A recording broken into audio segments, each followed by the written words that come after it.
ಮಹಾಕರುಣೆಯು ಕೃಪೆಯುಳ್ಳ ನಮ್ಮ ಕರ್ತನಾದ ಯೇಸು ಕ್ರಿಸ್ತನೇ, ಈ ಒಳ್ಳೆಯ ಸಮಯಕ್ಕಾಗಿ ಒಳ್ಳೆಯ ದಿನಕ್ಕಾಗಿ ನಿನಗೆ ಸ್ತೋತ್ರ ಮಾಡುತ್ತೇವೆ ರಚ. ಹುಡುಕಿ ಬಂದಿರುವಂಥ ಪ್ರತಿಯೊಬ್ಬರನ್ನು ನಿನ್ನ ವಾಕ್ಯದಿಂದ ಬಲಪಡಿಸಿ ನಿನ್ನ ನಾಮ ಮಹಿಮೆಯನ್ನು ಪಡಿಸಿಕೊಳ್ಳಬೇಕೆಂದು, ಅವರೆಲ್ಲರೂ ನಿನ್ನ ನಾಮವನ್ನು ಅರಿತವರಾಗಿ ಆಸಕ್ತಿ ಉಳ್ಳವರಾಗಿ ಹುಡುಕುವಂತೆ ನೀನು ಕೃಪೆ ಮಾಡಿಕೊಡುವುದಕ್ಕೆ ಕೃಪೆಯನ್ನು ಅನುಗ್ರಹಿಸಬೇಕೆಂದು ನಿನ್ನ ದಾಸನನ್ನು ಮರೆಸಿ ನಮ್ಮೊಂದಿಗೆ ಮಾತಾಡಬೇಕೆಂದು ಯೇಸುವನ್ನು ನಾನು ಪ್ರಾರ್ಥಿಸ್ತೇನೆ. ಆಮೆನ್. Hallelujah, hallelujah, hallelujah. ಪ್ರತಿನಿತ್ಯ ನಮ್ಮ ಬದುಕು ಈ ಲೋಕವನ್ನು, ಕತ್ತಲೆಯನ್ನು ಏನಾಗುತ್ತೆ ಗೊತ್ತಾ, ಆವರಿಸ್ಕೊಂಡಿರುತ್ತೆ. ಏನಿರುತ್ತೆ? ಈ ಲೋಕವನ್ನು, ಕತ್ತಲೆಯನ್ನು ಆವರಿಸಿಕೊಂಡಿರುತ್ತೆ. ಅದೇನು ಗೊತ್ತಾ, ಹೇಗೆ ಕತ್ತಲೆ ಮತ್ತು ಲೋಕ ಆರಿಸ್ಕೊಂಡಿರುತ್ತೆ ಅಂತ ಹೇಳಿದ್ರೆ ನಾವು ಚೆನ್ನಾಗಿ ಅರ್ಥ ಮಾಡ್ಕೊಳ್ಬೇಕು. ಉದಾಹರಣೆಗೆ ಇಲ್ಲಿ ಹೇಳ್ತೀನಿ, ನಮ್ಮ ಒಂದು ಸುತ್ತಮುತ್ತಲ ನಡೆಯುವಂಥ ವಿಷಯನೇ ನಾನು ಹೇಳ್ತೀನಿ.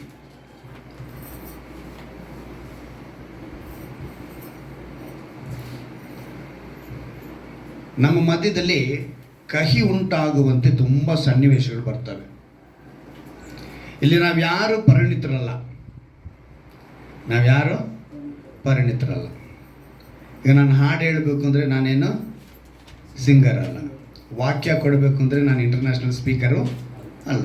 ಆದರೆ ನಾವೇನು ಮಾಡ್ತೀವಿ, ದೇವರ ಸ್ಥಳಕ್ಕೆ ಬಂದಾಗ ನಮ್ಮನ್ನು ಒಪ್ಪಿಸಿಕೊಟ್ಟವರಾಗಿ ನಾವು ಹೋಗ್ತೀವಿ. ಇಲ್ಲಿ ಪ್ರತಿಯೊಬ್ಬರನ್ನು ನಾನು ಏನು ಮಾಡ್ತೀನಿ, ಒಂದೊಂದು ಸಮಯದಲ್ಲಿ ಉತ್ಸಾಹಪಡಿಸಿ ಮೇಲಕ್ಕೆ ಹೋಗ್ತೀವಿ. ಈಗ ನಮ್ಮ ಸ್ಟೀಫನ್ಗೆ ಏನು ಬೇಕಿತ್ತು, ಕೀಬೋರ್ಡ್ ಬೇಕಿತ್ತು ಅಲ್ವಾ? ಅವನ ಮನಸ್ಸಿನಲ್ಲಿ ಅದೊಂದು ಓಡ್ತಾನೇ ಇದೆ, ಕೀಬೋರ್ಡ್ ಬಾರಿಸ್ಬೇಕು ಅನ್ನೋದು ಅವನ ಮನಸ್ಸಿನಾಗಿರೋದು.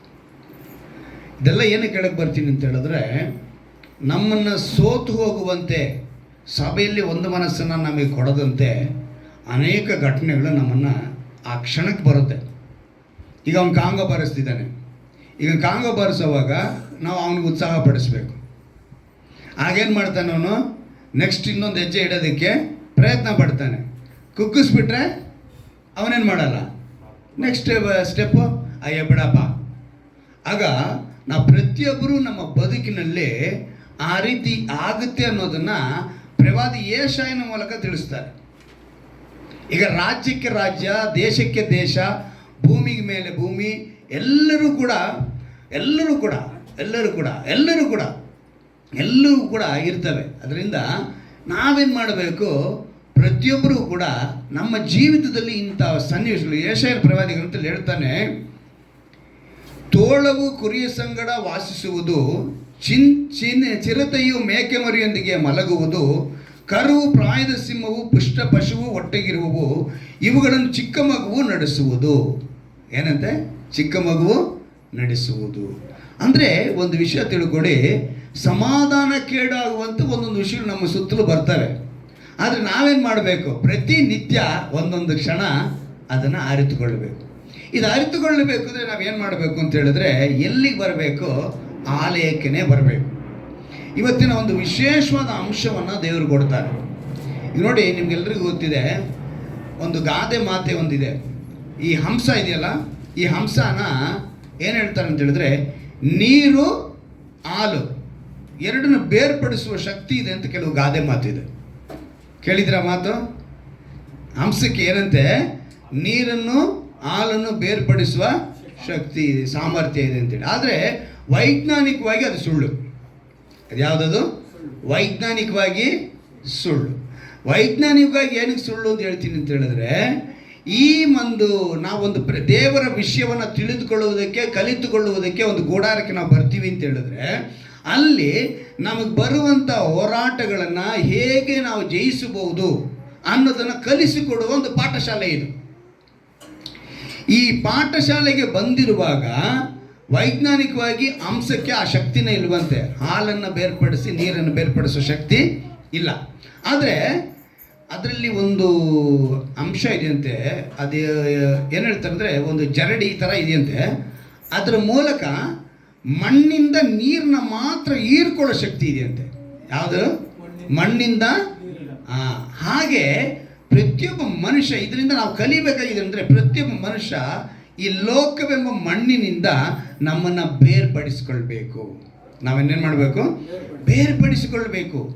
ಅನೇಕ ವಿಧವಾದ ಹೋರಾಟಗಳು ಬಂದಾಗ ಅದನ್ನು ಹೇಗೆ ಜಯಿಸಬೇಕು, ಅದರಿಂದ ಸಪ್ರೇಟಾಗಿ ಪ್ರತ್ಯೇಕವಾಗಿ, ಈಗ ಸಮುದ್ರದಲ್ಲಿ ಮೀನಿದೆ, ಅದರದ್ದು ಉಪ್ಪಾಗಿರಲ್ಲ, ಹೇಗೆ ತನ್ನನ್ನು ಶರೀರ ಇಟ್ಕೊಂಡಿರುತ್ತೆ, ಹಾಗೆ ನಮ್ಮ ನಿತ್ಯದ ಬದುಕಿನಲ್ಲಿ ಪ್ರತಿನಿತ್ಯದಲ್ಲಿ ನಾವು ಹೇಗೆ ದೇವರಿಗಾಗಿ ಪ್ರತ್ಯೇಕವಾಗಿ ಇರಬೇಕು ಅನ್ನೋವಾಗ ಅದನ್ನು ತಿಳಿದುಕೊಳ್ಳಬೇಕು. ಅದು ತಿಳಿದುಕೊಳ್ಳೋದಕ್ಕೆ ಸಭೆಗೆ ಬರಬೇಕು. ಸಭೆಗೆ ಬಂದ ಮೇಲೆ ಇಲ್ಲಿ ಮುಖ್ಯವಾಗಿ ಇವಾಗ ಯಾರನ್ನ ಒಬ್ಬರು ವಾಗ್ದಾನ ಓದಿ, ಈ ತಿಂಗಳಿನ ವಾಗ್ದಾನ.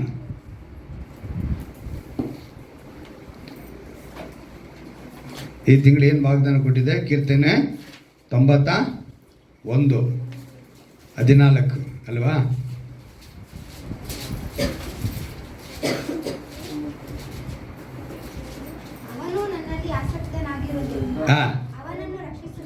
ಏನಂತೆ? ಅವನು ನನ್ನಲ್ಲಿ ಆಸಕ್ತನಾಗಿರುವುದರಿಂದ. ಅಲ್ಲಿಗೆ ನಾವು ಚೆನ್ನಾಗಿ ಗಮನಿಸ್ಕೊಳ್ಳಿ, ಆಸಕ್ತಿ ಅನ್ನೋದು ಮೊದಲನೇದಾಗಿ ನಮ್ಮದಲ್ಲಿ ಬರಬೇಕು.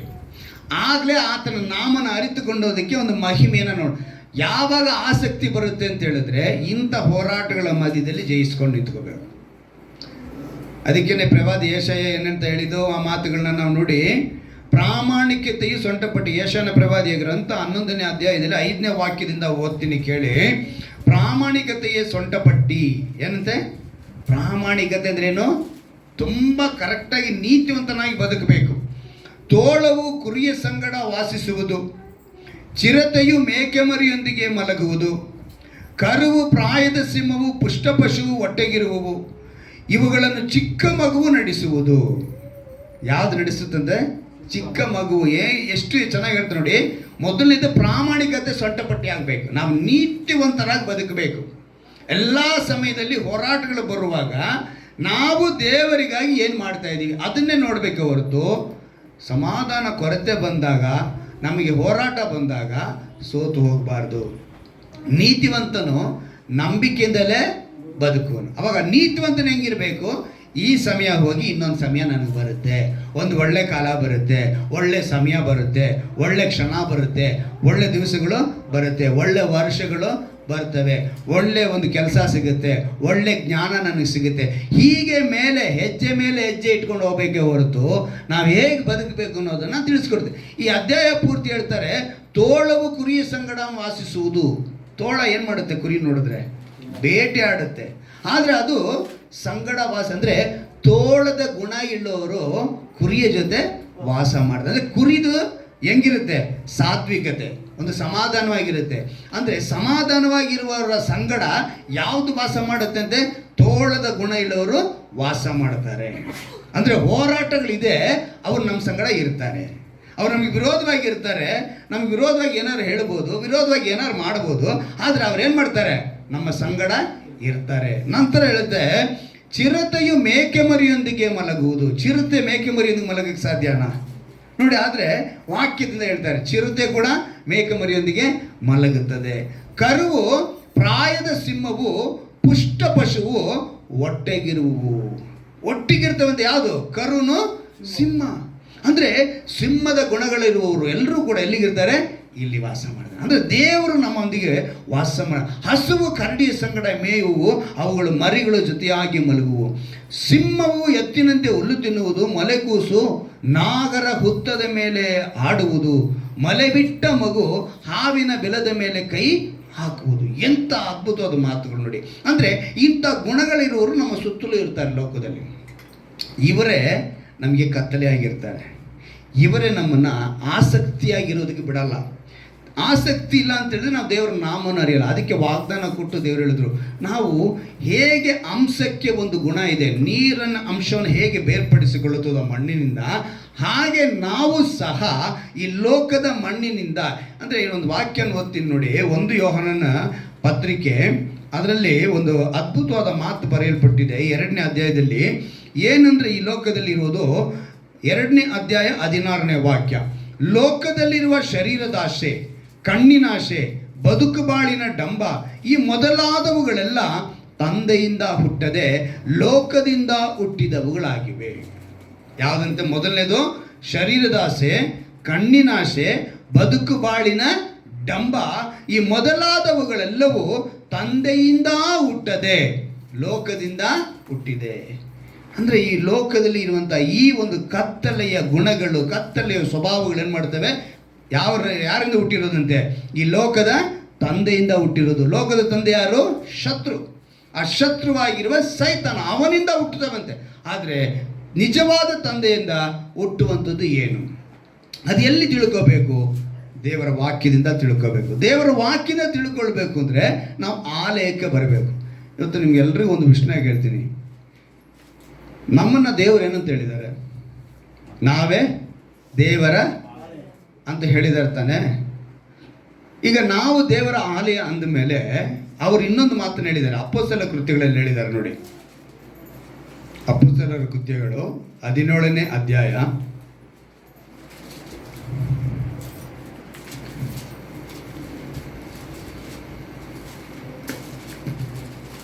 ಅಪೊಸ್ತಲರ ಕೃತ್ಯಗಳು 17ನೇ ಅಧ್ಯಾಯ 25ನೇ ವಾಕ್ಯ. ಆತನು ಕೈಯಿಂದ ಕಟ್ಟಿರುವ ಗುಳಿಗಳಲ್ಲಿ ವಾಸ ಮಾಡುವವನಲ್ಲ, ತಾನೇ ಎಲ್ಲರಿಗೂ ಜೀವ ಶ್ವಾಸ ಮುಂತಾದದೆಲ್ಲವನ್ನು ಕೊಡುವವನಾಗಿರಲಾಗಿ ಕೊರತೆ ಇದ್ದವನಂತೆ ಮನುಷ್ಯರ ಕೈಗಳಿಂದ ಸೇವೆ ಹೊಂದುವವನು ಅಲ್ಲ. ಈಗ ಇಲ್ಲಿ ಮಾತು ಏನಂತ ಹೇಳ್ಬಿಟ್ಟಿದೆ? ಕೈಯಿಂದ ಕಟ್ಟಿರುವ ಗುಡಿಗಳಲ್ಲಿ ವಾಸ ಮಾಡುವನಲ್ಲ. ಸ್ಪಷ್ಟವಾಗಿ ಹೇಳಾಯಿತು. ನೆಕ್ಸ್ಟ್ ಹೇಳ್ತಾರೆ 7ನೇ ಅಧ್ಯಾಯ 47ನೇ ವಾಕ್ಯದಲ್ಲಿ ನಾವು ಗಮನಿಸುವಾಗ, ಯಾಕಂತ ಹೇಳಿದ್ರೆ ನಾವು ವಾಕ್ಯವನ್ನು ಸರಿಯಾಗಿ ಗಮನಿಸಿಲ್ಲ ಅಂತ ಹೇಳಿದ್ರೆ ತುಂಬ ಕಷ್ಟ ಆಗುತ್ತೆ. ವಾಕ್ಯವನ್ನು ನಾವು ಅರ್ಥ ಮಾಡ್ಕೋಬೇಕು. ಇಲ್ಲಿ ಒಂದು ಮಾತು ಬರೆಯಲ್ಪಟ್ಟಿದೆ. ಮನೆಯನ್ನು ಕಟ್ಟಿಸಿದವನು ಸೊಲೊಮೋನನು ಆದರೂ ಪರಸ್ಪರನು ಕೈಯಿಂದ ಕಟ್ಟಿದ ಮನೆಗಳಲ್ಲಿ ವಾಸ ಮಾಡುವವನಲ್ಲ.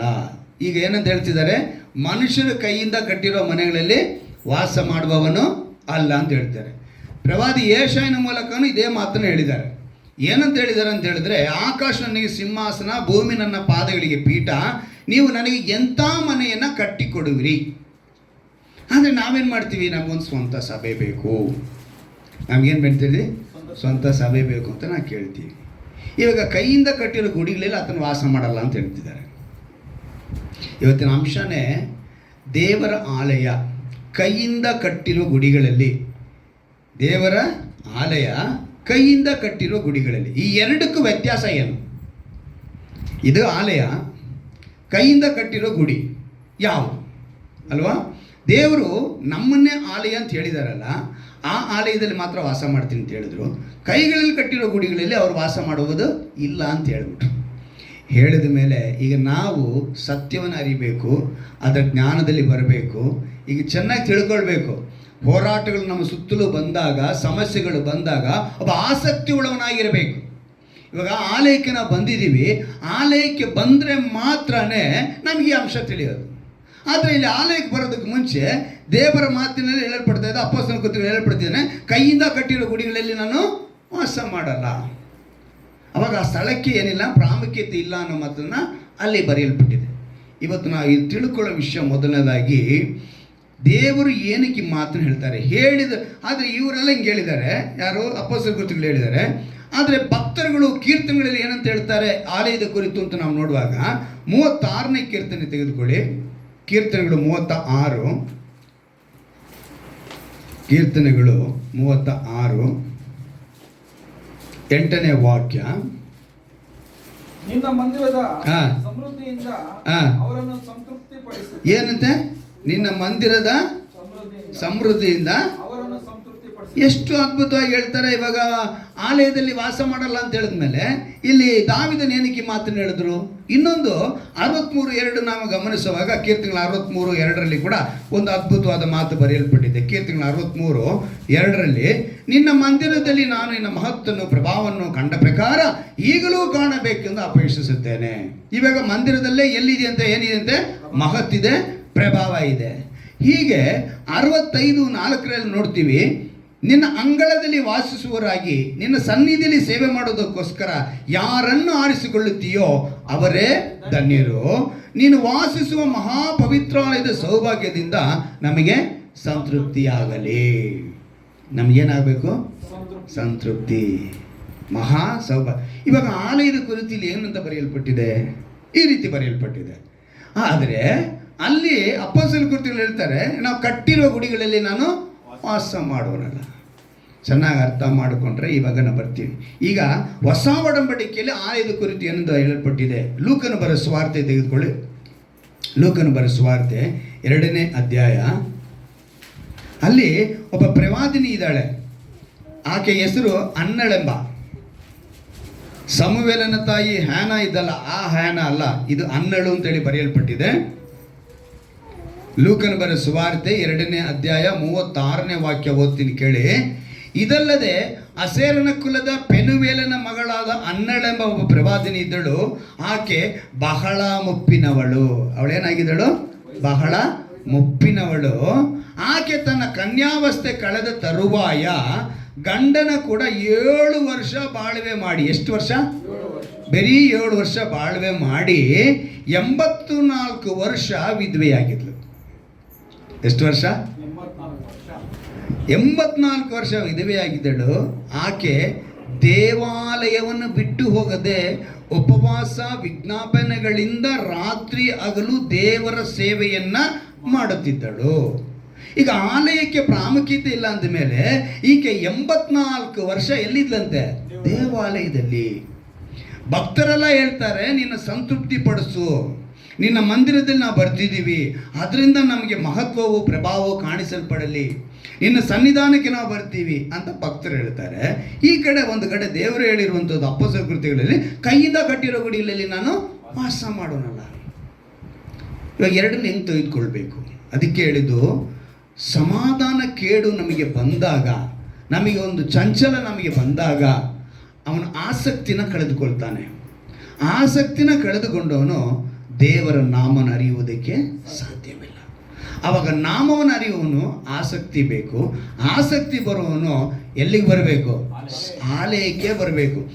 ಆಲಯಕ್ಕೆ ಬರಬೇಕು ಅಂದರೆ ಅದರಲ್ಲಿ ಆಲಯಕ್ಕೆ ಏನಂತ ಹೇಳಲ್ಪಡ್ತಾ ಇದೆ?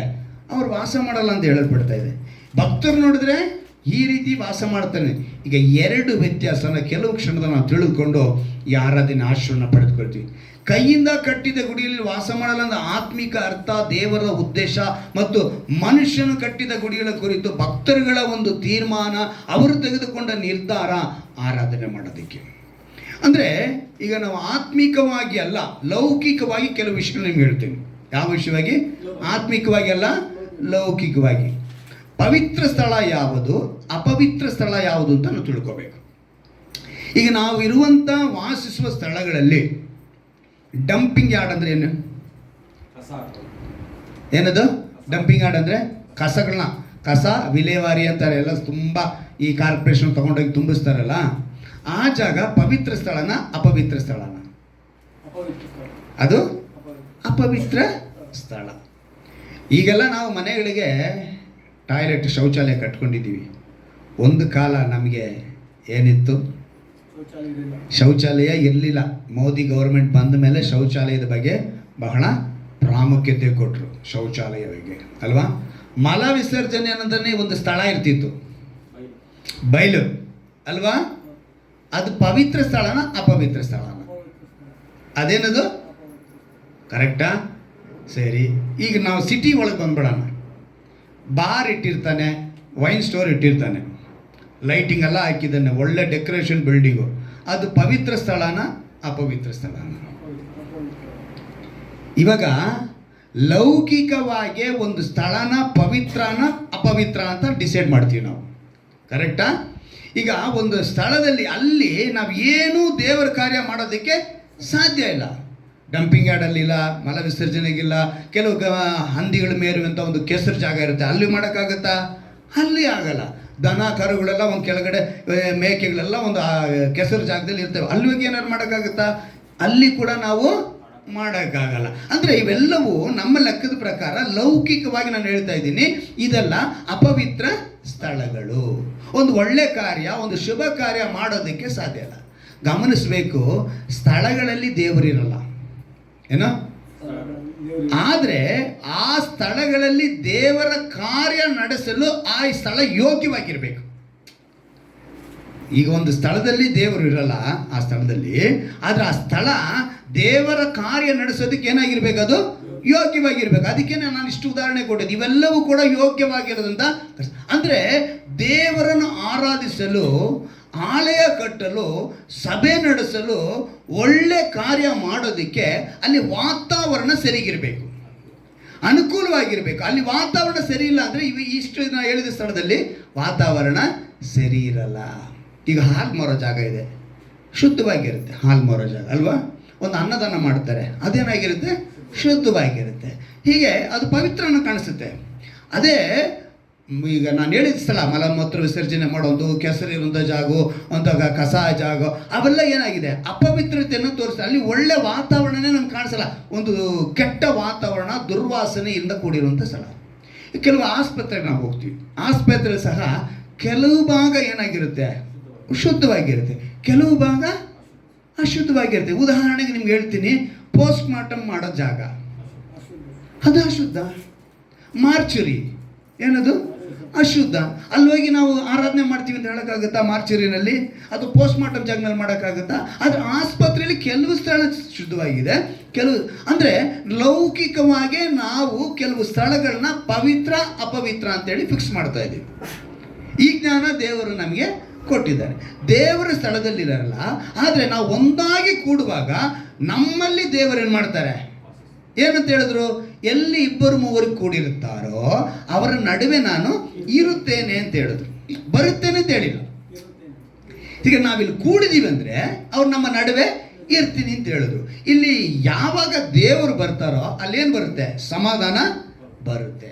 ಈಗ ಸಮಾಧಾನ ಕೆಡಿಸ್ಬೇಕು ಅಂತಾನೆ ಅಪವಿತ್ರವಾಗಿ ಈ ಲೋಕದ ಅನೇಕ ಚಿಂತನೆಗಳನ್ನ, ಮಾತುಗಳನ್ನ ನಮ್ಮ ತಲೆಗೆ ಬಿಡ್ತಾನೆ, ನಮ್ಮ ಹೃದಯನ ಕೆಡಿಸ್ತಾನೆ. ಅವಾಗ ಆಸಕ್ತಿ ಕೆಟ್ಟೋಗುತ್ತೆ, ದೇವರ ನಾಮನ ದೂರ ಆಗ್ಬಿಡ್ತೀವಿ. ಇದನ್ನು ತಿಳಿಬೇಕು, ಕಲಿಬೇಕು ಅಂದರೆ ನಮಗೊಂದು ಸ್ಥಳ ಬೇಕು. ದೇವ್ರನ್ನ ತಿಳ್ಕೊಳ್ಳೋದಕ್ಕೂ ಕಲಿಯೋದಕ್ಕೂ ನಮಗೇನು ಬೇಕು, ಒಂದು ಸ್ಥಳ ಬೇಕು. ಉದಾಹರಣೆಗೆ ನಮ್ಮಲ್ಲಿ ನಾವು ವಾಸ ಮಾಡೋದಕ್ಕೆ ಮನೆ ಎಂಬುದು, ಈಗ ನಿಮಗೆಲ್ಲ ಮನೆ ಇದೆ ತಾನೆ, ಎಲ್ಲರಿಗೂ ಮನೆ ಇದೆಯಲ್ವಾ? ಅದನ್ನು ನಿಮ್ಮ ಮನೆಗಳನ್ನ ನೆನೆಸ್ಕೊಳ್ಳಿ. ಏನೇನು ಕಟ್ತೀವಿ, ಹಾಲು, ಒಂದು ಬೆಡ್ರೂಮು, ಒಂದು ಕಿಚನ್, ಇನ್ನೊಂದು ಬಾತ್ರೂಮು, ಇನ್ನೊಂದು ಟಾಯ್ಲೆಟ್ ಅಲ್ವಾ? ಇಷ್ಟು ಇರ್ತವೆ. ಕೆಲಸಕ್ಕೆ ಹೋಗ್ತೀರಾ, ಬರ್ತೀರಾ, ರಿಲ್ಯಾಕ್ಸ್ ಆಗಬೇಕು, ಯಾವ ರೂಮ್ ತಗೊಳ್ತೀರಾ? ಹಾಂ, ಜೋರಾಗಿ ಹೇಳಿ. ಬೆಡ್ರೂಮ್ ತಗೊಳ್ತೀರಾ, ಟಾಯ್ಲೆಟ್ ತಗೊಳ್ತೀರಾ ರಿಲ್ಯಾಕ್ಸ್ ಆಗೋಕ್ಕೆ? ಯಾಕೆ? ನಾವು ಕಟ್ಟಿದ ಮನೆಯೇ, ನಾವು ಕಟ್ಟಿದ ಮನೆಗಳಲ್ಲೇ ನಮಗೆ ಒಂದು ಸ್ಥಳ ಯಾವುದು ಪವಿತ್ರ ಅನ್ನೋದನ್ನು ತೀರ್ಮಾನ ಮಾಡ್ತೀವಿ. ಕಿಚನಲ್ಲಿ ಮಲಗೋಕ್ಕಾಗುತ್ತೆ ಅಂದರೆ ಒಂದು ಕಷ್ಟ, ಒಂದು ಬಡತನದಲ್ಲಿರೋರು ಒಂದು ರೂಮಲ್ಲೇ ಒಂದು ಹಾಲ್ ಕಿಚನ್ ಹಾಗೆ ಮಾಡ್ಕೊಂಡಿರ್ತಾರೆ, ಅದು ಬೇರೆ ವಿಷಯ. ನಾನು ಹೇಳ್ತಾ ಇರೋದು, ನಾವು ರಿಲ್ಯಾಕ್ಸ್ ಆಗಬೇಕು ಅಂದರೆ ನಾವು ಯಾವುದನ್ನು ಆರಿಸ್ಕೊಳ್ತೀವಿ, ಒಂದು ಬೆಡ್ರೂಮ್ ಅನ್ನೋದನ್ನು ಆರಿಸ್ಕೊಳ್ತೀವಿ. ಹಾಗಿರೋವಾಗ ನಮ್ಗೆ ಇನ್ನೊಂದು ಮಾತು ನಿಮ್ಗೆ ಹೇಳ್ತೀನಿ. ಇಬ್ರಿಯರಿಗೆ ಬರೆದ ಪತ್ರಿಕೆಯಲ್ಲಿ 3ನೇ ಅಧ್ಯಾಯ, ಇಬ್ರಿಯರಿಗೆ ಬರೆದ ಪತ್ರಿಕೆ 3ನೇ ಅಧ್ಯಾಯ 6ನೇ ವಾಕ್ಯ, ಇಲ್ಲೊಂದು ಮಾತು ಬರೆಯಲ್ಪಟ್ಟಿದೆ ನೋಡಿ. ಇಬ್ರಿಯರಿಗೆ ಬರೆದ ಪತ್ರಿಕೆ 3ನೇ ಅಧ್ಯಾಯ 6ನೇ ವಾಕ್ಯ. ಕ್ರಿಸ್ತನಾದರೂ ಮಗನಾಗಿ ದೇವರ ಮನೆಯ ಮೇಲೆ, ಚೆನ್ನಾಗಿ ಗಮನಿಸ್ಕೊಳ್ಳಿ, ದೇವರ ಮನೆಯ ಮೇಲೆ ಅಧಿಕಾರಿಯಾಗಿದ್ದಾನೆ. ನಾವು ನಮ್ಮ ಧೈರ್ಯವನ್ನು, ನಮ್ಮ ನಿರೀಕ್ಷೆಯಿಂದುಂಟಾಗುವ ಉತ್ಸಾಹವನ್ನು ಕಡೇ ತನಕ ದೃಢವಾಗಿ ಹಿಡಿದುಕೊಂಡವರಾದರೆ ನಾವೇ ದೇವರ ಮನೆಯವರು. ಇದನ್ನು ಕಲಿಯೋದಕ್ಕೆ ಆಲಯ ಬೇಕಾಗಿದೆ. ನಾನು ಹೇಳಿದ್ನಲ್ಲ, ಒಮ್ಮನಸ್ಸು, ಇದು ಕೇಳ್ತಾರಲ್ಲ, ನಿರೀಕ್ಷೆಯಿಂದುಂಟಾಗೋ ಉತ್ಸಾಹವನ್ನು ಕಡೇ ತನಕ ಹಿಡ್ಕೋಬೇಕು ನಾವು. ಆದರೆ ಆ ಉತ್ಸಾಹನ ಕಡೆವರೆಗೂ ಹಿಡೋಕ್ಕೆ ಬಿಡಲ್ಲ ಅವನು. ಒಳ್ಳೆ ಒಂದು ಅಭಿಷೇಕದಿಂದ ತುಂಬಲ್ಪಟ್ಟವರಾಗಿ ಏನೇ ಇದ್ದು ದೇವರ ಬಳಿಗೆ ಬಂದರೂ ಕೂಡ ಸಣ್ಣ ವಿಷಯ ನಿಮ್ಮ ಉತ್ಸಾಹನ ಕೆಡಿಸುತ್ತೆ. ಅದಕ್ಕೆ ದೇವರು ಹೇಳಿದ್ದು, ಅವನು ನನ್ನಲ್ಲಿ ಆಸಕ್ತನಾಗಿರುವುದರಿಂದ ಅವನನ್ನು ನಾನು ರಕ್ಷಿಸುವೆನು. ಅವನನ್ನು ನಾಮವನ್ನು ಅರಿತವನಾಗಿರೋದ್ರಿಂದ ಉದ್ಧಾರ ವಾಗ್ದಾನ ಸುಮ್ಮನೆ ಕೊಡಲ್ಲ ದೇವರು ನಮ್ಮ ಹತ್ರ. ಈಗ ವಾಗ್ದಾನ ಕೊಟ್ಟಿರುವಂಥ ದೇವರಿಗೆ ನಾವು ಕಡೇ ತನಕ ದೃಢವಾಗಿ ಹಿಡಿದುಕೊಂಡಿರಬೇಕು. ಅವರೇ ದೇವರ ಮನೆ, ಅವರೇ. ಈಗ ದೇವರ ಮನೆ ನಾವಾದ ಮೇಲೆ ನಮಗೆ ಮನೆ ಯಾಕೆ ಬೇಕು ಅನ್ನೋ ಪ್ರಶ್ನೆ ಬೇಕು. ಅದು ರೈಸ್ ಆಗಬೇಕು ನಮ್ಮಲ್ಲಿ. ಈಗ ನಮ್ಮಲ್ಲಿ ಏನಕ್ಕೆ ಆ ಮನೆ ಬೇಕು ಅಂದರೆ ಚೆನ್ನಾಗಿ ಗಮನಿಸ್ಕೊಳ್ಳಿ. ನೀನು ನಾನು ಎಂದಾಗ, ಈಗ ನೀನು ನಾನು ಅಂತ ಹೇಳ್ತೀವಿ. ನಾವು ಸತ್ತ ಮೇಲೆ ಮರಣದ ನಂತರ ನಮ್ಮನ್ನೇನಂತ ಕರೀತಾರೆ ಹೇಳಿ? ಡೆಡ್ ಬಾಡಿ, ಹೆಣ, ಶವ.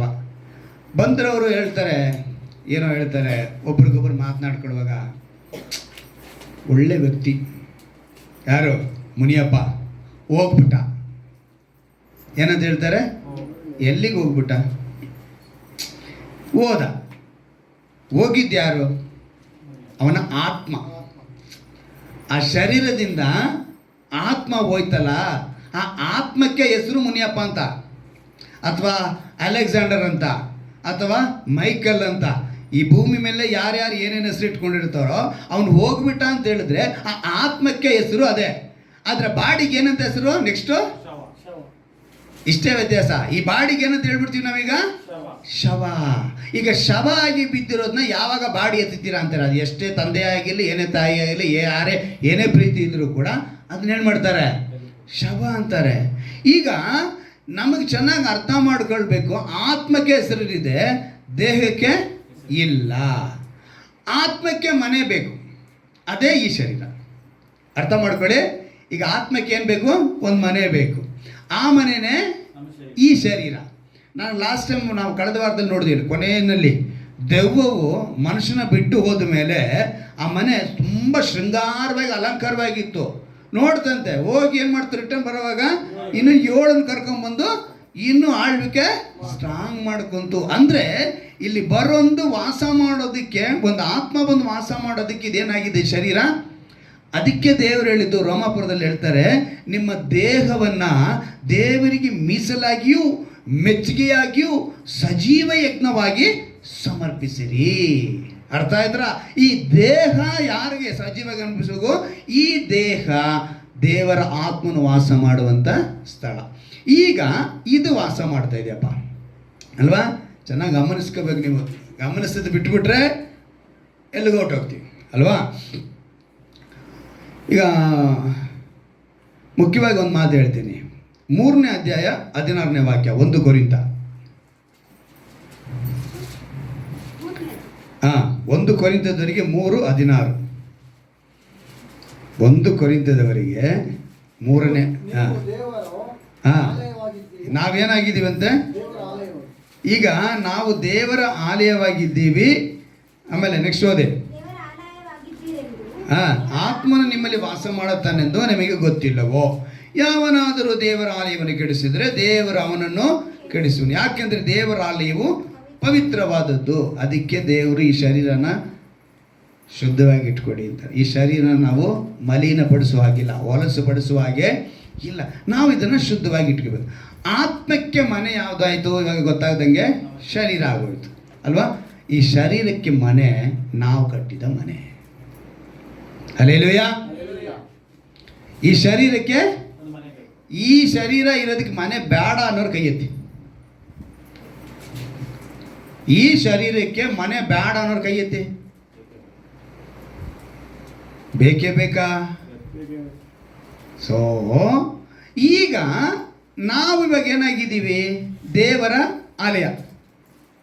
ಸೊ ಈ ಆಲಯ ಕೂಡಿಕೊಂಡು ದೇವ್ರನ್ನ ಆರಾಧಿಸುವುದಕ್ಕೆ ಒಂದು ಆಲಯ ಬೇಕು. ಈಗ ದೇವ್ರನ್ನ ಆರಾಧಿಸೋಕೆ ಆಲಯ ಜಾಗ ಬೇಕಾ ಬೇಡವೋ? ಗಮನಿಸಿ, ಚೆನ್ನಾಗಿ ಅರ್ಥ ಮಾಡ್ಕೊಳ್ಳಿ. ಈ ಆಲಯಗಳೆಲ್ಲ ಇದೆಲ್ಲ ಒಂದೊಂದು ಆಲಯ. ಯಾರು? ನೀವೆಲ್ಲರೂ ಒಬ್ಬೊಬ್ಬರು ಒಂದೊಂದು ಆಲಯಗಳೇ. ನಾವೆಲ್ಲ ಆಲಯಗಳು, ನಾವೆಲ್ಲ ಸೇರಿ ದೇವರನ್ನ ಸ್ತುತಿಸಬೇಕು, ಆರಾಧಿಸಬೇಕು. ಅದಕ್ಕೆ ಏನು ಬೇಕು? ಒಂದು ಆಲಯ. ಅಂದರೆ ಒಂದು ಸ್ಥಳ ಬೇಕು ಅಂತ ಇಟ್ಕೊಳ್ಳೋಣ. ಒಂದು ಸ್ಥಳ ಬೇಕು. ಡಂಪಿಂಗ್ ಯಾರ್ಡ್ ಮಾಡೋಕ್ಕಾಗತ್ತಾ? ನಾನು ಎಷ್ಟು ಜಾಗ ಹೇಳಿದೆ? ಬಾರು, ಎಂತೆಂಥ ಸ್ಥಳಗಳು ಇದೆ. ಎಲ್ಲಂದ್ರೆ ಅಲ್ಲಿ ಹೋಗಿ ನಾವು ದೇವ್ರನ್ನ ಆರಾಧಿಸೋಕೆ ಸಾಧ್ಯನಾ? ಸೊ ಎಲ್ಲಿ ಇಬ್ಬರು ಮೂರು ಕೂಡಿರ್ತಾರೆ ಅವರ ಮಧ್ಯದಲ್ಲಿ ವಾಸ ಮಾಡ್ತೀನಿ ಅಂತ ಹೇಳಿದ್ರು. ಸೊ ನಾವು ಇಲ್ಲಿಗೆ ಬಂದ್ವಿ, ಇಲ್ಲಿ ಸ್ಥಳಕ್ಕೆ ಬಂದ್ವಿ. ಈ ಸ್ಥಳಕ್ಕೆ ಬಂದು ಇದನ್ನ ಆಲಯ ಅಂತ ಹೇಳಿದ್ವಿ. ಅಂದರೆ ದೇವರು ವಾಸ ಮಾಡುವಂತಕ್ಕೆ ಒಂದು ಮನೆ ಬೇಕು, ನಾವು ವಾಸ ಮಾಡೋದಕ್ಕೆ ಒಂದು ಮನೆ ಬೇಕು. ಹಾಗೆ ನಾವೇ ದೇವರ ಆಲಯವಾಗಿದ್ದೀವಿ. ಆಲಯವಾಗಿರುವಂಥ ನಾವೆಲ್ಲ ಸೇರಿ ದೇವರನ್ನು ಆರಾಧಿಸೋದಕ್ಕೆ ಬಂದಿರುತ್ತೀವಿ. ಈ ಸ್ಥಳನೇ ಆ ಆಲಯ. ಹಲ್ಲೆಲೂಯಾ. ಸೊ ದೇವರು ಹೇಳಿದುದು ಕಟ್ಟಿರುವ ಗುಡಿಗಳಲ್ಲಿ ವಾಸ ಮಾಡಲ್ಲ ಅಂತ ಹೇಳಿದಕ್ಕೆ ಅರ್ಥ ಏನು ಅಂತ ಹೇಳಿದ್ರೆ ಅವ್ರು ನಮ್ಮಲ್ಲಿ ವಾಸ ಮಾಡ್ತಾನೆ ಅಂತ ಅರ್ಥ. ಆದರೆ ನೀವು ಕಟ್ಟಿರೋ ಮನೆಗಳಲ್ಲಿ ನಾನು ದೇವರಾಗಿ ಬಂದು ನಿಂತ್ಕೊಳ್ಳಲ್ಲ, ನೀವೇ ನನಗೆ ಆಲಯವಾಗಿರ್ರಿ. ಹಲ್ಲೆಲೂಯಾ. ನಾವೇ ದೇವರ ಆಲಯವಾಗಿರಬೇಕು. ಆದರೆ ನಾವೆಲ್ಲ ಸೇರಿ ಏನು ಮಾಡಬೇಕು? ಒಂದು ಕಡೆ ಕೂಡಿ ಆರಾಧಿಸ್ಬೇಕು. ಅಲ್ಲಿಗೆ ಬಂದ್ರೇ ದೇವರ ವಾಕ್ಯ ಕಲಿಯೋದಕ್ಕೆ ಸಾಧ್ಯ, ದೇವರ ಮಾತನ್ನು ಕೇಳೋದಕ್ಕೆ ಸಾಧ್ಯ, ದೇವರ ಸ್ವರನ ಕೇಳೋದಕ್ಕೆ ಸಾಧ್ಯ, ನಾವು ಸರಿ ಹೊಂದೋದಕ್ಕೆ ಸಾಧ್ಯ. ಇಲ್ಲ ಅಂದರೆ ನಾವೇನಾಗ್ತೀವಿ? ದಾರಿ ತಪ್ಪಿ ಹೋಗ್ತೀವಿ. ನಮ್ಮನ್ನು ಶತ್ರು ಏನಾರ ಮಾಡಿ ವಂಚಿಸಬೇಕು, ಅವನ್ನ ಮೋಸ ಮಾಡಿ ಇವ್ರನ್ನ ಕೆಳಗೆ ತಳ್ಳಬೇಕು ಅಂತಾನೆ, ಸಮಾಧಾನ ಕೆಡಿಸ್ಬೇಕು ಅಂತ ನೋಡ್ತಿರ್ತಾನೆ ಅಲ್ವಾ? ಆದರೆ ನಾವೇನಾಗಬೇಕು? ದೇವರು ವಾಸ ಮಾಡುವ ಮಂದಿರ ನಾವಾದರೆ ನಾವು ದೇವರ ಆರಾಧಿಸಲು ನಾವು ಕಟ್ಟಿದ ಆಲಯ ಮಂದಿರವಾಗುತ್ತೆ. ಹಲ್ಲೆಲೂಯಾ. ದೇವರಿಗೆ ನಾವು ಮಂದಿರ, ನಾವು ದೇವರನ್ನ ಆರಾಧಿಸೋದಕ್ಕೆ ನಾವು ಕಟ್ಟಿದಂಥ ನೀವು ಕುಳಿತಿರುವಂಥ ಈ ಸ್ಥಳ ಮಂದಿರ. ಎಕ್ಸಾಂಪಲ್ ನಿಮ್ಗೆ ಹೇಳ್ತೀನಿ ನೋಡಿ. ಈ ಸ್ಥಳಕ್ಕೆ ಪ್ರಾಮುಖ್ಯತೆ ವಿಶೇಷತೆ ಇದೆಯಾ ಇಲ್ಲ ಅಂತ ನೀವೇ ಹೇಳಬೇಕು. ಈಗ ಯಾರನ್ನ ಬಂದು ನಿಮ್ಮ ಮನೇಲಿ ಬೆಡ್ರೂಮಲ್ಲಿ ಪಕ್ಕದ ಮನೆಯವ್ರನ್ನ ಇಟ್ಕೊಳ್ಳೋಣ, ಸ್ವಂತದವರೆಲ್ಲ ಬಂದಿದ್ದಾರೆ, ಸ್ವಲ್ಪ ಹುಡುಗರೆಲ್ಲ ಬಂದಿದ್ದಾರೆ, ನಿಮ್ಮ ಬೆಡ್ರೂಮ್ ಸ್ವಲ್ಪ ಕೊಡಿ, ನಮ್ಮ ಹುಡುಗರು ಎಣ್ಣೆ ಪಾರ್ಟಿ ಮಾಡ್ಕೊಳ್ತಾರೆ ಅಂತ ಹೇಳಿದ್ರೆ ನೀವು ಕೊಡ್ತೀರಾ? ಮನೆಯಿಂದ ನಿಮ್ಮ ಬೆಡ್ರೂಮ್ನ ನೀವು ಒಂದು ಎಣ್ಣೆ ಪಾರ್ಟಿ ನಡೆಸೋಕೆ ಕೊಡದೇ ಇರುವಾಗ ನಿಮ್ಗೆ ಆ ಬೆಡ್ರೂಮ್ ಅನ್ನೋದೇನು ಒಂದು ಸ್ಥಳ. ಆ ಸ್ಥಳಕ್ಕೆ ನೀವೇನು ಕೊಡ್ತೀರಾ? ವಿಶೇಷತೆ ಕೊಡ್ತಿದ್ದೀರಾ, ಪ್ರಾಮುಖ್ಯತೆ ಕೊಡ್ತೀರಾ? ಹಾಗೆ ಇದೊಂದು ಆಲಯ ಅಲ್ವಾ? ಇನ್ನೂ ಬೇಡ, ಇನ್ನೂ ನಿಮ್ಗೆ ಅರ್ಥ ಆಗೋದ್ರೆ ಹೇಳ್ತೀನಿ. ಯಾಕಂದ್ರೆ ನಾವು ಕ್ರಿಶ್ಚಿಯನ್ ಸಮಾಧಿಗಳೆಲ್ಲ ನಾನು ನೋಡಿದ್ದೀನಿ. ಸಮಾಧಿಗೆ ನೋಡಿದಿರ್ತಾನೆ, ಅಲ್ಲಿ ಗೋರಿ ಕಟ್ತಾರೆ ಅಲ್ವಾ? ಈಗ ನಮ್ಮ ಕಣ್ಮುಂದೆ ನಾವೇ ಒಬ್ಬರು ಯಾರನ್ನ ಹೊತ್ಕೊಂಡು ಹೋಗ್ತಾ ಇದ್ದೀವಿ. ನಾವೇನು ಮಾಡ್ತೀವಿ ಗೊತ್ತಾ? ನಮ್ಮವ್ರನ್ನ ಹೊತ್ಕೊಂಡು ಹೋಗ್ಬೇಕಾದ್ರೆ ಇನ್ನು ಬೇರೆ ಸಮಾಧಿ ಮೇಲೆಲ್ಲ ನಡ್ಕೊಂಡು ಹೋಗ್ತಾ ಇರ್ತೀವಿ. ಏನು ಮಾಡ್ತಿರ್ತೀವಿ? ನಡ್ಕೊಂಡು ಹೋಗ್ತಾ ಇರ್ತೀವಿ. ಆದರೆ ನಾಳೆ ಯಾವನ ನಾವು ಊಣಿರೋ ಸಮಾಧಿ ಮೇಲೆ ನಿಂತ್ಕೊಂಡ್ಬಿಟ್ರೆ ಏನು ಮಾಡ್ತೀವಿ? ಆದರೆ ಇವರು ಅದೇ ಸಮಾಧಿಗಳು ಎಲ್ಲೋ ಹೋಗಿ ಮೂತ್ರ ವಿಸರ್ಜನೆ ಮಾಡ್ತಿರ್ತಾರೆ. ನಾವು ಕಟ್ಟಿರೋ ಗೋರಿ ಮೇಲೆ ಅಲ್ಲಿ ಏನಾರು ಇದೆಯಾ ಅಂತ ನೀವು ಹೋಗ್ಬಿಟ್ಟು ಎಲ್ಲರೂ ಗೋರಿ ಕಟ್ಟಿದ್ದು ನಾನು ಹೇಳ್ತಿಲ್ಲ. ಸಗಣಿ ಸಾರಿಸ್ಬಿಟ್ಟು ಪೂಜೆ ಮಾಡಿ ಕ್ಯಾಂಡಲ್ ಹಚ್ಬಿಟ್ಟು ಹೂವು ಹಾಕಿ ಹಾಲಿಕ್ಬಿಟ್ಟು ಬನ್ನಿ ಅಂತ ಹೇಳ್ತಿಲ್ಲ ನಾನು. ಅಂದರೆ ಕೆಲವರು ಕಟ್ಕೊಳ್ತಾರೆ. ನಾವು ಅಲ್ಲಿ ಸಮಾಧಿಯಲ್ಲಿ ಏನೂ ಇಲ್ಲ ಅಂತ ಗೊತ್ತು, ಎಲ್ಲ ಗೊತ್ತಿದ್ರು ಕೂಡ ನಾವೇನು ಮಾಡ್ತೀವಿ? ಆ ಸ್ಥಳನ ವಿಶೇಷತೆ ಪ್ರಾಮುಖ್ಯತೆ ಪಡಿಸ್ತೀವಿ. ಅಂದರೆ ಒಂದು ಸ್ಥಳಕ್ಕೆ ಪ್ರಾಮುಖ್ಯತೆ ಕೊಡ್ತಾ ಇದ್ದೀವಿ. ನಾವು ಅರ್ಥ ಮಾಡ್ಕೋಬೇಕು, ಈ ಶರೀರವೆಂಬ ಅನೇಕ ದೇವಾಲಯಗಳು ಕೂಡಿ ದೇವರ ಮಾತನ್ನು ಆರಾಧಿಸಲು ಈ ಸ್ಥಳಕ್ಕೆ ಬಂದಿದ್ದೀವಿ. ಅದುವೇ ನಾವು ಕುಳಿತಿರುವ ಆಲಯ. ಹಲ್ಲೆಲೂಯಾ. ಹಳೆ ಒಡಂಬಡಿಕೆ ಪುಸ್ತಕದಲ್ಲಿ ತುಂಬ ವಿಶೇಷತೆಯನ್ನು ತೋರಿಸಿದ್ದಾರೆ. ನೀವು 1 ಅರಸುಗಳಲ್ಲಿ ಅದನ್ನು ಸೊಲೊಮೋನ ದೇವಾಲಯ ಕಟ್ಟುವಾಗ ಹೇಳ್ತಾನೆ, ಅದು ಒಂದು ಗೂಡಾರದ ನಕ್ಷೆಯನ್ನು ಬರೀತಾನೆ. ನಿಮ್ಗೆಲ್ಲರಿಗೂ ನಾನು ಗೂಡಾರದ ನಕ್ಷೆ ತೋರಿಸ್ತೀನಿ. ಪ್ರಾಕಾರ, ಪರಿಶುದ್ಧ ಸ್ಥಳ, ಅತಿ ಪರಿಶುದ್ಧ ಸ್ಥಳ. ಹೇಗೆಂತೆ? ಪ್ರಾಕಾರ, ಪರಿಶುದ್ಧ ಸ್ಥಳ, ಅತಿ ಪರಿಶುದ್ಧ. ಇನ್ನು ಮುಂದೆ ಬೇಕಾದಷ್ಟಿದೆ, ಅದೆಲ್ಲ ಇವಾಗ ನಾನು ಮುಖ್ಯವಾಗಿರೋ ಪಾಯಿಂಟ್ ಹೇಳ್ತೀನಿ. ಅಂದರೆ ಅತಿ ಪರಿಶುದ್ಧ ಸ್ಥಳಕ್ಕೆ ಯಾಜಕನೊಬ್ಬನೇ ಹೋಗೋದು ಅಲ್ವಾ? ಅಂದರೆ ಸ್ಥಳಕ್ಕೆ ಪ್ರಾಮುಖ್ಯತೆ ಕೊಟ್ಟಿದ್ದಾರೆ. ಲೌಕಿಕವಾಗಿ ಅಂದರೆ ಭೌತಿಕವಾಗಿ ನಾನು ಹೇಳ್ತಾ ಇರೋದು, ಆತ್ಮಿಕವಾಗಿ ಅಲ್ಲ. ಇವತ್ತು ಬೆಟ್ಟ ಗುಡ್ಡ ಊರು ಏನನ್ನೋ ಇಟ್ಕೊಂಡು ಅನ್ಯರು ಏನು ಮಾಡ್ತಾರೆ? ಒಂದು ಸ್ಥಳನ ಇಟ್ಕೊಂಡು ನಾವು ಆ ರೀತಿಯಾಗಿ ಒಂದು ಬೆಟ್ಟವನ್ನು ಗುಡ್ಡವನ್ನು ನಾವು ಹೋಗಿ ಸ್ಥಳನ ಪ್ರಾಮುಖ್ಯತೆ ಪಡಿಸೋ ಹಾಗಿಲ್ಲ. ನಾವು ಮಾಡಬೇಕಾಗಿರೋದು ಶುದ್ಧಕ್ಕೆ ಗುರುತಾಗಿ ಪವಿತ್ರ ಕಾರ್ಯ ನಡೆಸಲು ಪ್ರತ್ಯೇಕಿಸಲ್ಪಟ್ಟಂಥ ಈ ಸ್ಥಳಕ್ಕೆ ನಾವು ಪ್ರಾಮುಖ್ಯತೆ ಕೊಡಬೇಕು. ಅದೇ ಭಕ್ತರುಗಳಲ್ಲಿ ಏನು ಮಾಡಿದ್ರು? ನಿನ್ನ ಪವಿತ್ರ ಆಲಯದಲ್ಲಿ ಸೌಭಾಗ್ಯದಿಂದ ನನ್ನ ತೃಪ್ತಿಪಡಿಸು, ನಮ್ಮನ್ನು ಸಮೃದ್ಧಿಯಿಂದ ತೃಪ್ತಿಪಡಿಸು, ನಿನ್ನ ಆಲಯಕ್ಕೆ ನಾವು ಬರ್ತೀವಿ. ಕೀರ್ತನೆ 127:1 ಒಂದು ಮಾತು ಬರೆಯಲ್ಪಟ್ಟಿದೆ, ಯೆಹೋವನು ಮನೆ ಕಟ್ಟದಿದ್ರೆ ಅದಕ್ಕಾಗಿ ಕಷ್ಟಪಡುವುದು ವ್ಯರ್ಥ. ಅಂದರೆ ಯಾವ ಮನೆ ಕುರಿತು ಹೇಳಲ್ಪಟ್ಟಿದೆ? ನೀವು ಕಟ್ಟಿರೋ ಬೆಡ್ರೂಮು, ಹಾಲು, ಕಿಚನು ಆ ಮನೆ ಕುರಿತ ಹೇಳಲ್ಪಟ್ಟಿದೆ ಅಲ್ಲ. ಅವ್ರು ಹೇಳಿದ್ದು ಈ ಶರೀರದಲ್ಲಿ ಅವರು ವಾಸ ಮಾಡೋದಕ್ಕೆ ಅವ್ರ ಮನೆ ಕಟ್ತಾ ಇದ್ದಾರೆ. ಅಂದರೆ ನಾವು ಪರಿಶುದ್ಧರಾಗಿರಬೇಕು. ನಮ್ಮಲ್ಲಿ ಹೊಟ್ಟೆ ಕಿಚ್ಚು, ಮತ್ಸರ, ಈ ವಾರ ಹೇಳಿದ್ನಲ್ಲ 13 ಗುಣಗಳು, ಬೈಗಳು, ಸೊಕ್ಕು, ಬುದ್ಧಿಗಡಿತನ, ನಮಗೆ ಇಂಥ ಗುಣಗಳೆಲ್ಲ ನಮ್ಮನ್ನು ಬಿಟ್ಟು ಹೋಗಬೇಕು ಎಲ್ಲ ಸಮಯದಲ್ಲೂ. ಅದಕ್ಕೆ ನಾವೇನು ಮಾಡಬೇಕು? ದೇವರು ಹೇಳಿಕೊಡು, ನಿನ್ನಂತೆ ನಿನ್ನ ನೆರೆಯವನನ್ನು ಪ್ರೀತಿಸು. ಇದೊಂದು ಬಂದ್ಬಿಟ್ರೆ ಸಾಕು, ನಾವೇನು ಮಾಡ್ತೀವಿ? ಏನೇ ನಮ್ಮ ಸುತ್ತಲೂ ಬರುವಂಥ ಹೋರಾಟಗಳನ್ನ ಜಯಿಸ್ತೀವಿ. ಅದಕ್ಕೇ ದೇವರು ಕಟ್ಟಿದ ಮನೆ ಇದಾಗಿದೆ. ಯಾವುದು? ಇದು ನಮ್ಮ ದೇಹವನ್ನು ದೇವರಿಗೆ ಸಜೀವ ಯಜ್ಞವಾಗಿ ಸಮರ್ಪಿಸಬೇಕು. ಯೆಹೋವನು ಕಟ್ಟಿದ ಮನೆ ಲೌಕಿಕವಾಗಿ ಸುರಕ್ಷಿತವಾಗಿರಲು. ಅರ್ಥ ಮಾಡ್ಕೊಳ್ಳಿ, ಈ ಮನೆಯನ್ನು ಯಾರು ಕಟ್ಟಿದ್ದು? ಈಗ ಇದರಲ್ಲಿ ವಾಸ ಮಾಡ್ತಾರಪ್ಪ, ಈ ಮನೆಯನ್ನು ಕಟ್ಟಿರೋದು ಯಾರು? ಯೆಹೋವ ಅಲ್ವಾ? ಈ ಮನೆ ಕಟ್ಟಿರುವಾಗ ಈ ಲೌಕಿಕವಾಗಿರುವಂಥ ಈ ಶರೀರ ವಾಸ ಮಾಡೋದಕ್ಕೆ, ಸುರಕ್ಷಿತವಾಗಿರೋದಕ್ಕೆ ಒಂದು ಸ್ಥಳ ಬೇಕು. ಅದು ನಾವು ಕಟ್ಟಿದ ಮನೆ ಅಲ್ವಾ? ಪವಿತ್ರ ಸ್ಥಳ ಒಳ್ಳೆಯದಲ್ಲ, ಎಲ್ಲ ಸ್ಥಳ ಪವಿತ್ರವಲ್ಲ, ಎಲ್ಲ ಸ್ಥಳನೂ ಕೆಟ್ಟದ್ದು ಅಲ್ಲ. ಅರ್ಥ ಮಾಡ್ಕೊ. ಕೆಲವು ಒಳ್ಳೆ ವಾತಾವರಣ ಕೊಡುತ್ತೆ, ಕೆಲವು ಒಳ್ಳೆ ವಾತಾವರಣ ಇರಲ್ಲ. ನಾವೇ ಅದನ್ನು ತಿಳ್ಕೋಬೇಕು. ನಾವು ಕಟ್ಟಿದ ಮನೆ ನಮ್ಗೆ ಅಗತ್ಯವಿದೆ.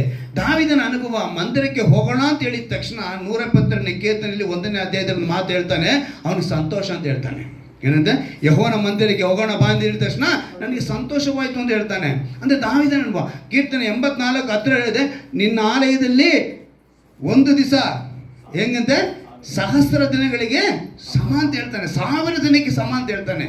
ನೀವು 1 ಅರಸುಗಳು 8ನೇ ಅಧ್ಯಾಯ ತೆಗೆದುಕೊಳ್ಳಿ, ಅದರಲ್ಲಿ ಒಂದು ಮುಖ್ಯವಾದ ಮಾತು ಬರೆಯಲ್ಪಟ್ಟಿದೆ. 1 ಅರಸುಗಳು 8ನೇ ಅಧ್ಯಾಯ, 1 ಅರಸುಗಳು 8ನೇ ಅಧ್ಯಾಯ, ಇಲ್ಲೊಂದು ಮಾತು ಬರೆಯಲ್ಪಟ್ಟಿದೆ, ನಾನು ಓದ್ತೀನಿ ಕೇಳಿ. 28ನೇ ವಾಕ್ಯ, 1 ಅರಸುಗಳು 8ನೇ ಅಧ್ಯಾಯ 28ನೇ ವಾಕ್ಯ. ಆದರೂ ನನ್ನ ದೇವರೇ ಯೆಹೋವನೇ, ನಿನ್ನ ಸೇವಕನ ಪ್ರಾರ್ಥನೆಗೂ ವಿಜ್ಞಾಪನೆಗೂ ಕಿವಿಗೊಡು. ಈ ಹೊತ್ತು ನೀನು ಪ್ರಾರ್ಥಿಸುತ್ತಿರುವ ನಿನ್ನ ಸೇವಕನ ಮೊರೆಯನ್ನು ಲಾಲಿಸು. ಈ ಸ್ಥಳವನ್ನು ಕುರಿತು ನನ್ನ ನಾಮ ಪ್ರಭಾವವು ಇಲ್ಲಿ ವಾಸಿಸುವುದು ಎಂದು ಹೇಳಿದವನೇ. ಏನಂತೆ? ಸೊಲೊಮೋನ ನಾಲೆ ಕಟ್ತಿದ್ದಾನೆ, ಆ ಸ್ಥಳವನ್ನು ಅವನು ಹೇಳ್ತಿದ್ದಾನೆ. ಏನಂತೇಳಿ? ಈ ಸ್ಥಳವನ್ನು ಕುರಿತು ನನ್ನ ನಾಮ ಪ್ರಭಾವವು ಇಲ್ಲಿ ವಾಸಿಸುವುದು ಎಂದು ಹೇಳಿದವನೇ, ನಿನ್ನ ಕಟಾಕ್ಷವು ಹಗಲಿರುಳು ಈ ಮಂದಿರದ ಮೇಲೆ ಇರಲಿ. ಹಲ್ಲೆಲೂಯಾ! ಎಷ್ಟು ಅದ್ಭುತವಾಗಿ ಹೇಳ್ತಾರೆ ನೋಡಿದ್ರ? ದೇವರ ಕಟಾಕ್ಷವು ಮಂದಿರದಲ್ಲಿದೆ, ಅದಕ್ಕೇನೆ ಆಲಯ ಕಟ್ಟಿರೋದು. ಅದರ ಇನ್ನೊಂದು ಹೇಳಲ್ಪಟ್ಟಿದೆ ನೋಡಿ, ಈ ಸ್ಥಳವನ್ನು ನಾಮಪ್ರಭು ಇಲ್ಲಿ ವಾಸದಿಂದ ಹೇಳಿದವನೇ, ನಿನ್ನ ಕಟಾಕ್ಷ ಹಗಲಿರುಳು ಈ ಮಂದಿರದ ಮೇಲೆ ಇರಲಿ. ಇಲ್ಲಿ ನಿನ್ನ ಸೇವಕನು ನಿನ್ನನ್ನು ಪ್ರಾರ್ಥಿಸುವಾಗೆಲ್ಲ ಅವನಿಗೆ ಸದುತ್ತರವನ್ನು ದಯಪಾಲಿಸು. ಎಲ್ಲಿ? ಈ ಮಂದಿರದಲ್ಲಿ ಪ್ರಾರ್ಥಿಸುವಾಗೆಲ್ಲ ನಿನ್ನ ಸೇವಕನಿಗೆ ಏನು ಕೊಡಬೇಕು? ನೀನು ಸದುತ್ತರವನ್ನು ದಯಪಾಲಿಸು. ನಿನ್ನ ಸೇವಕನಾದ ನಾನಾಗಲಿ, ನಿನ್ನ ಪ್ರಜೆಗಳಾದ ಇಸ್ರಾಯೇಲರಾಗಲಿ ಈ ಸ್ಥಳದ ಕಡೆಗೆ ತಿರುಗಿಕೊಂಡು, ಅವಾಗ ಸ್ಥಳಕ್ಕೆ ಏನು ಕೊಡ್ತಿದ್ದಾನೆ? ದೇವರಲ್ಲಿ ಪ್ರಾಮುಖ್ಯತೆ ಕೊಡ್ತಾ ಇದ್ದಾರೆ. ಸೊಲೊಮೋನ ಹೇಳ್ತಾ ಇದ್ದಾನೆ, ಈ ಸ್ಥಳಕ್ಕೆ ಹೇಳ್ತಿದ್ದಾನೆ.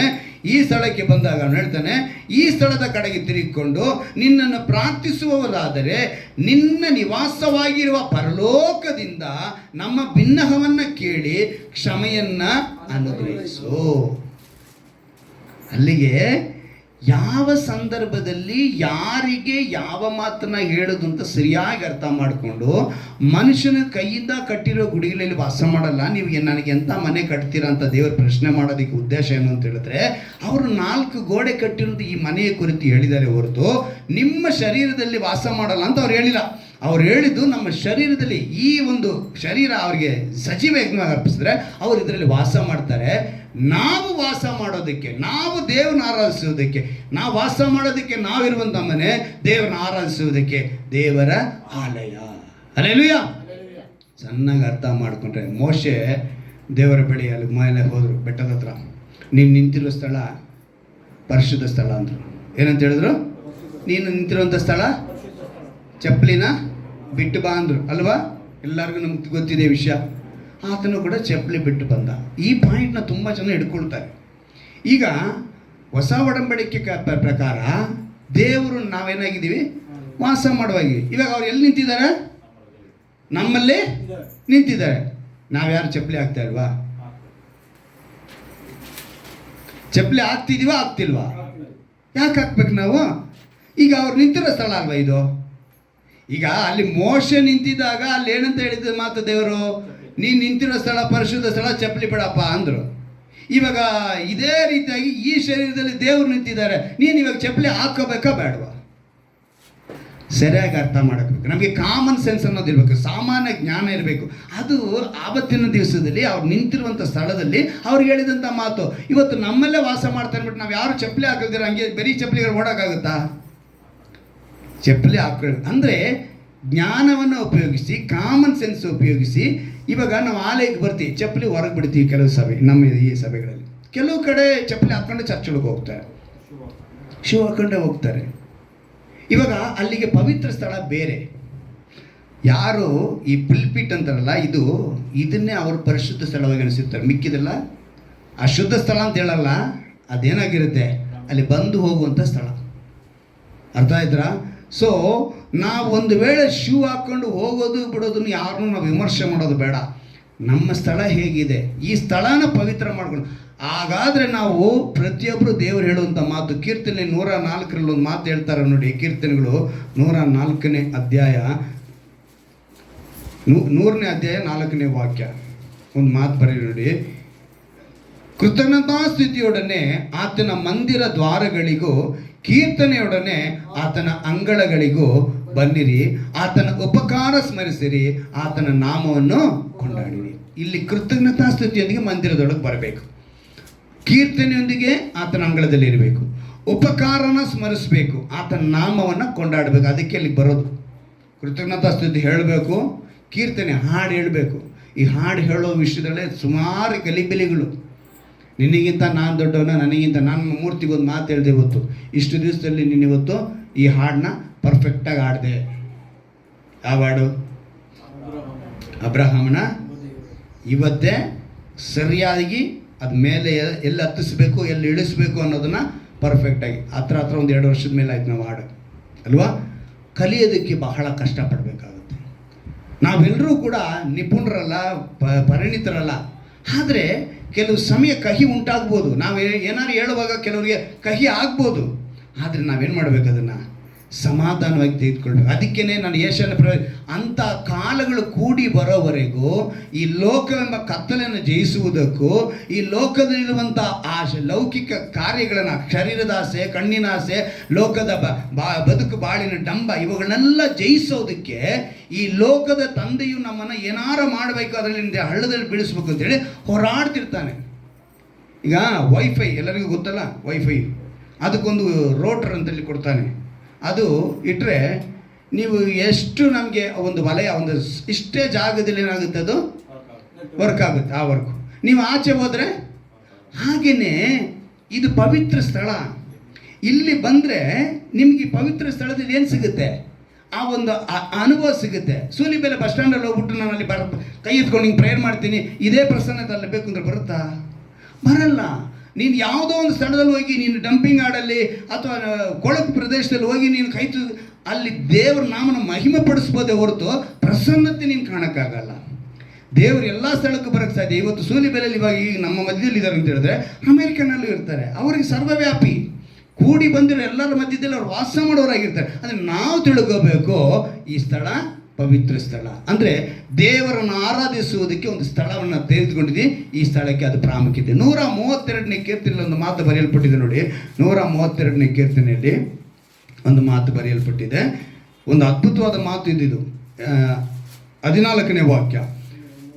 ಆತನು, ಇದು ನನ್ನ ಶಾಶ್ವತ ವಾಸಸ್ಥಾನ, ಇಲ್ಲೇ ಇರುವೆನು, ಇದು ನನಗೆ ಇಷ್ಟವು, ಇದರ ಆದಾಯವನ್ನು ಆಶೀರ್ವಿಸುವೆನು, ಇಲ್ಲಿಯ ಬಡವರನ್ನು ಆಹಾರದಿಂದ ತೃಪ್ತಿಗೊಳಿಸುವೆನು.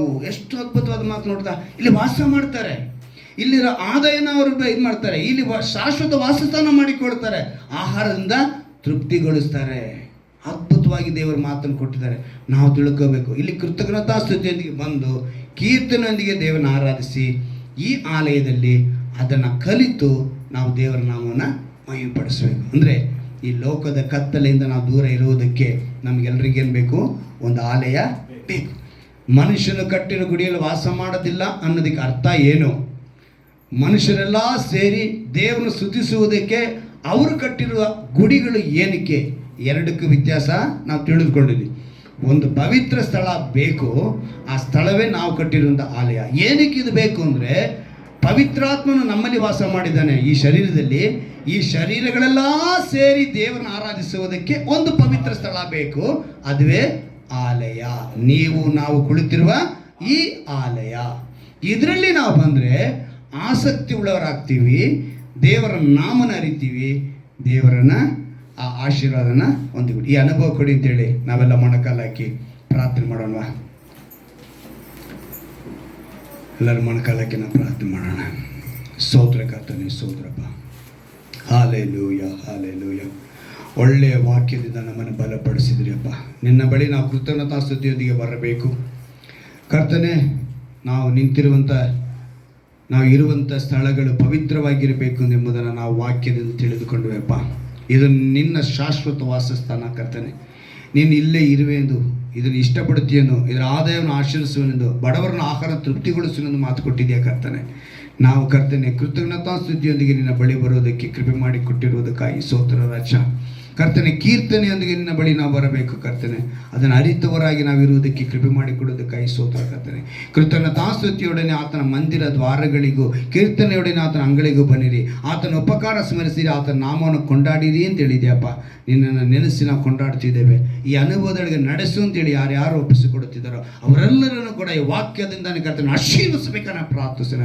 ಈ ವಾಕ್ಯದ ಆಶೀರ್ವಾದ ಯೇಸುವಿನ ನಾಮದಲ್ಲಿ ಉಂಟಾಗಲಿ ನಾನು ಪ್ರಾರ್ಥಿಸ್ತೇನೆ. ನಾಮನ ಮಹಿಮೆಪಡಿಸಿಕೊಳ್ಳಿ, ಅದ್ಭುತವಾಗಿ ನಡೆಸಿರದ ಪ್ರತಿಯೊಬ್ಬರಲ್ಲಿ ಕರ್ತನೆ ಕಹಿ ಎಂಬ ಬೇರನ್ನು ತೆಗೆದಾಕಿ ಎಲ್ಲರೂ ಕೂಡ ನಿನ್ನ ಆಸಕ್ತಿಯಿಂದ ಸ್ತುತಿಸುವಂತೆ, ಆಸಕ್ತಿಯಿಂದ ಕರ್ತನೆ ಅಪ್ಪ ಈ ಒಂದು ಸಭೆಯಲ್ಲಿ ಕೂಡಿ ನಿಮ್ಮ ನಾಮನ ಮಹಿಮೆಪಡಿಸುವಂತೆ. ಯೇಸುವೆ ಶತ್ರುವಾಗಿರುವನು ಕುಟುಂಬದ ಮೇಲೆ ಅವನ ಬಾಣಗಳನ್ನು ಎಸೆಯುತ್ತಿದ್ದಾನೆ ಕರ್ತನೆ. ಸಮಾಧಾನ ಕೆಡಿಸಬೇಕೆಂದು, ಒಬ್ಬರಿಗೊಬ್ಬರು ಮನಸ್ಸಿನ ಕರ್ತನೆ ಕಹಿನ ಉಂಟು ಮಾಡಬೇಕೆಂದು ಕರ್ತನೆ, ಅವರನ್ನು ನಿಷ್ಪ್ರಯೋಜಕರಾಗಿ ಮಾಡಬೇಕೆಂದು ಅವನು ಅನೇಕ ರೀತಿಯಲ್ಲಿ ಹೋರಾಡ್ತಾನೆಪ್ಪ. ಆದರೆ ಪ್ರವಾದ ಯೆಶಾಯನ ಗ್ರಂಥದಲ್ಲಿ 11ನೇ ಅಧ್ಯಾಯದಲ್ಲಿ ನೀನು ಹೇಳಿದ ವಾಕ್ಯಗಳ ಪ್ರಕಾರ ಕರ್ತನೆ ಹೋರಾಟಗಳಾಗಿರುವಂಥ ಎಲ್ಲರೂ ಕೂಡ ಸಮಾಧಾನವಾಗಿ ಬರುತ್ತಾರೆಂಬ ಆ ದಿನದವರೆಗೂ ನಾವೆಲ್ಲರೂ ಆಸಕ್ತಿ ಉಳ್ಳವರಾಗಿ ನಿನ್ನ ಒಂದು ಆಲಯದಲ್ಲಿ ಕರ್ತನೆ ಪವಿತ್ರ ಆ ಮಂದಿರದಲ್ಲಿ ಕರ್ತನೆ ಕೂಡಿ ಆ ಸಂತೃಪ್ತಿಯನ್ನು ಪಡೆದುಕೊಳ್ಳುವಂತೆ, ಸಮಾಧಾನ ಪಡೆದುಕೊಳ್ಳುವಂತೆ ಕೃಪೆ ಮಾಡಿಕೊಡಬೇಕೆಂದು ನಾನು ಪ್ರಾರ್ಥಿಸ್ತೇನೆ ರಜ. ಕೂಡಿ ಬಂದಿರುವಂಥ ಪ್ರತಿಯೊಬ್ಬರ ಮೇಲೆ ಈ ಸಮಾಧಾನ ಆಳ್ವಿಕೆ ಉಂಟಾಗಲಿ ನಾನು ಪ್ರಾರ್ಥಿಸ್ತೇನೆ. ನಿಮ್ಮ ರಕ್ಷಕನು ವಿಮೋಚಕನೂ ಆಗಿರುವ ಯೇಸು ಕ್ರಿಸ್ತನ ನಾಮದಲ್ಲಿ ಪ್ರಾರ್ಥಿಸಿ ಬೇಡಿ ಅಂತ ನನ್ನ ಜೀವನ ತಂದೆಯೇ, ಆಮೆನ್.